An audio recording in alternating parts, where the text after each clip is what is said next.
역대하 8장 1절에서 4절 말씀. 솔로몬이 여호와의 전과 자기의 궁궐을 20년 동안에 건축하기를 마치고 후람이 솔로몬에게 되돌려준 성읍들을 솔로몬이 건축하여 이스라엘 자손에게 거기에 거주하게 하니라. 솔로몬이 가서 하맛소바를 쳐서 점령하고 또 광야에서 다드모를 건축하고 하맛에서 모든 국고성을 건축하고 또 윗 베토론과 아랫 베토론을 건축하되 성벽과 문과 문빗장이 있게 하여 견고한 성읍을 만들고 바알락과 자기에게 있는 모든 국고성들과 모든 병거성들과 마병의 성들을 건축하고 솔로몬이 또 예루살렘과 레바논과 그가 다스리는 온 땅에 건축하고자 하던 것을 다 건축하니라. 아멘.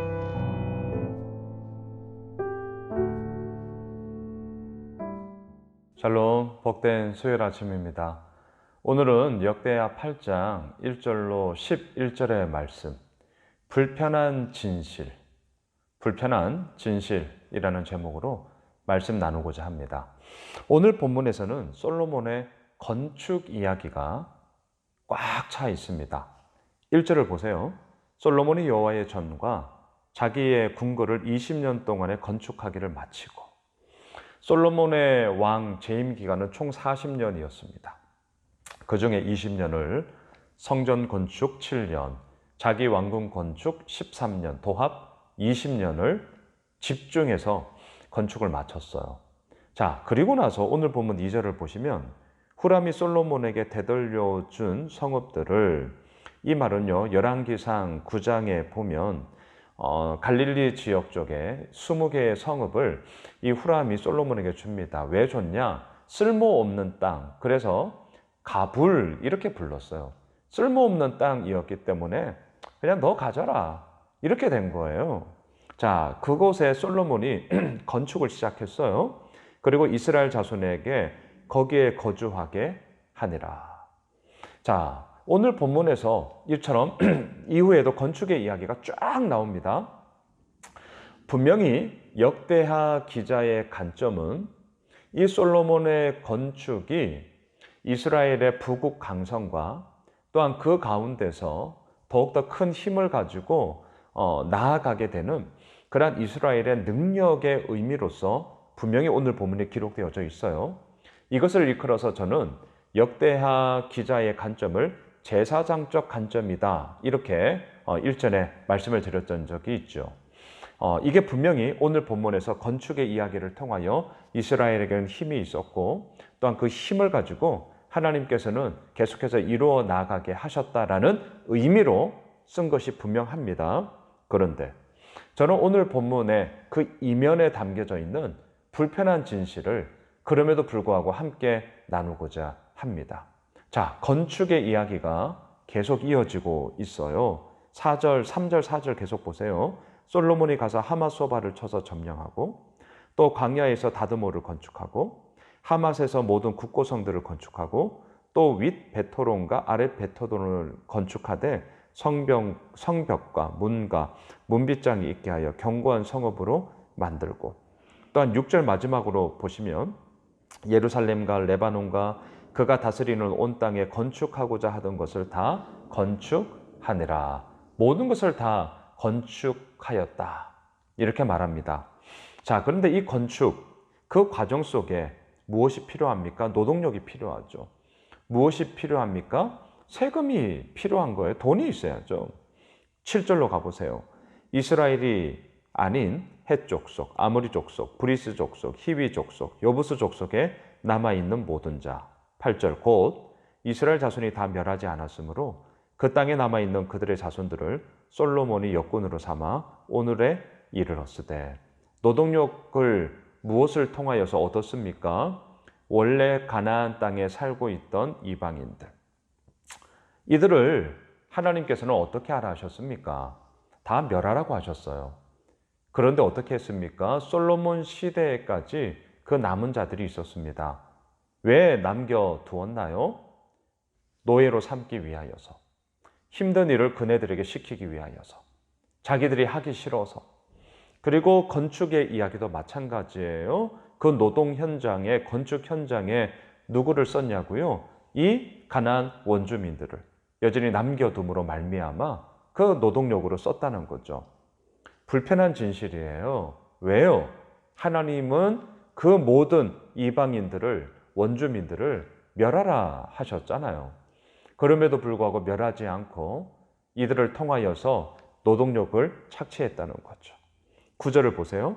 오직 이스라엘 자손은 솔로몬이 노예로 삼아 일을 시키지 아니하였으니 그들은 군사와 지휘관의 우두머리들과 그의 병거와 마병의 지휘관들이 됨이라. 오늘 이 구절을 표면적으로 보면 그래도 이스라엘 백성들은 힘든 일을 하지 않았구나 이렇게 볼 수 있죠. 하지만 사실 그렇지는 않습니다. 계속해서 건축의 이야기가 끊임없이 이어졌거든요. 지휘관들로, 우두머리들로 그 일을 이스라엘 백성들이 다 했나? 그렇지 않아요. 이들도 결국은 노동력의 정말 착취를 사실은 당하게 됩니다. 그리고 과도한 세금 징수를 얻게 돼요. 우리는 그래서 알고 있죠. 열왕기서를 보면 어떻게 됩니까? 솔로몬이 죽고 나서 그의 아들 르호보암이 왕이 되자 백성들이 제일 먼저 탄원하는 게 무엇입니까? 세금 징수가 과도하다. 우리들의 이 노동력 착취가 너무나 과도하다. 이것을 덜어다오. 이게 백성들의 여론이었고 그들의 의견이었습니다. 하지만 르호보암이 어떻게 해요? 오히려 더 과도하게 백성들을 쥐어짜죠. 그래서 두 쪽으로 나뉘어지는 것 아닙니까? 남유다, 북이스라엘로 나뉘어지게 된 이유가 바로 결정적인 이유가 바로 여기에 있었던 것이죠. 오늘 본문에서도 불편한 진실이 실은 나옵니다. 이것만이 아니에요. 11절로 내려가 보십시오. 솔로몬이 바로의 딸을 데리고 다윗성에서부터 그를 위하여 건축한 왕궁에 이르러 바로의 딸, 이 왕비를 위하여서 또 다른 성을, 또 다른 왕궁을 건축했다는 거예요. 그러면서 말합니다. 이르되 내 아내가 이스라엘 왕 다윗의 왕궁에 살지 못하리니 이는 왜냐하면 여호와의 궤가 이룬 곳은 다 거룩함이니라 하였더라. 잘 보셔요. 표면적으로는 맞는 말이죠. 하나님의 궤, 언약궤, 법궤가 있는 곳은 하나님의 현현의, 하나님의 임재의 상징이기에 거룩한 곳이죠. 자, 그렇다면 그 거룩한 곳에 누가 있어야 합니까? 하나님을 믿고 하나님을 섬기고 하나님을 따르고자 하는 자들이 있어야 함이 분명해요. 그런데 우리는 여기서 멈추는 것이 아니라 한 걸음 더 나아가야죠. 그 거룩함과 그 완전함과 그 온전함을 추구하고자 나아가는 자들이 우리끼리만 있으면 되는 겁니까? 아니요. 믿지 아니하는 자들에게 그 하나님을 증거해야죠. 바로의 딸을 왜 데리고 와 결혼했습니까? 정략 결혼 아닙니까? 정치적으로는 이스라엘의 힘이 애굽과의 이 정략 결혼을 통하여서 더욱더 든든한 백을 가졌음에 분명해요. 그렇지만 이건 정치적인 행동이고 정치적인 그러한 꼼수인 거죠. 신앙적인 관점에서 하나님 앞에 서 있는 자로서는 어떻습니까?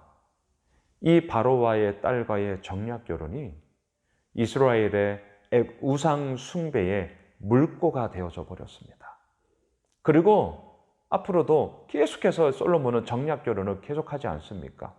그리고 다른 각 나라에서 온 그 왕비들이, 후궁들이 어떻게 합니까? 그네들이 섬기던 우상들을 다 들고 오는 것이죠. 막았어야 했습니다. 전도해야 했다고요. 하나님의 언약궤가 있는 곳은 다 거룩함이니이다. 맞죠. 하지만 그 거룩함의 이야기가 자기들끼리만의 이야기가 되어버린다면 그건 하나님이 원하시는 게 아닐 것입니다. 이 바로의 딸, 정략 결혼을 설령 했다 할지라도 이 딸에게, 이 아내에게 하나님을 전해야죠. 우상 숭배를 하지 못하도록 해야죠. 근데 그 부분을 하지 않았다는 오늘 본문의 불편한 진실이 우리들의 마음 가운데 다시 한번 반면교사가 되어집니다. 말씀을 정리하겠습니다. 분명히 오늘 역대하의 관점은 건축하고 또한 하나님의 언약궤가 있는 곳이 다 거룩합니다라는 긍정적인 의미임에 분명합니다. 그리고 이러한 하나님으로 인하여서 포로 귀환한 이스라엘 백성들에게, 남유다 백성들에게 다시 한번 하나님은 당신의 일을 이루어 가신다, 이것을 말씀함이 분명해요.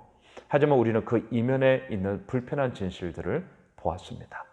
사랑하는 예수 오매실 가족 여러분, 오늘 수요일 하루를 나아가면서 표면적으로 보여지는 이야기만이 아니라 그 이면에 숨겨져 있는 이야기도 우리가 바라볼 수 있는 그런 관점이 더더욱 우리들에게 세워졌으면 좋겠습니다. 그리고 오늘 수요 저녁 랜선 예배로 다시 한번 솔로몬의 기도를 6장을 보고자 합니다. 그 기도 속에 무엇이 담겨져 있는지 함께 우리가 나누겠고요. 오늘 하루가 우리 모두에게 주께서 이루어 가심 속에 온전히 거하며 우리가 이제는 거하는 곳이 다 거룩하여지는 하나님의 사람으로서 귀하게 쓰임받는 그런 복된 한 날 되시길 주님의 이름으로 축복합니다.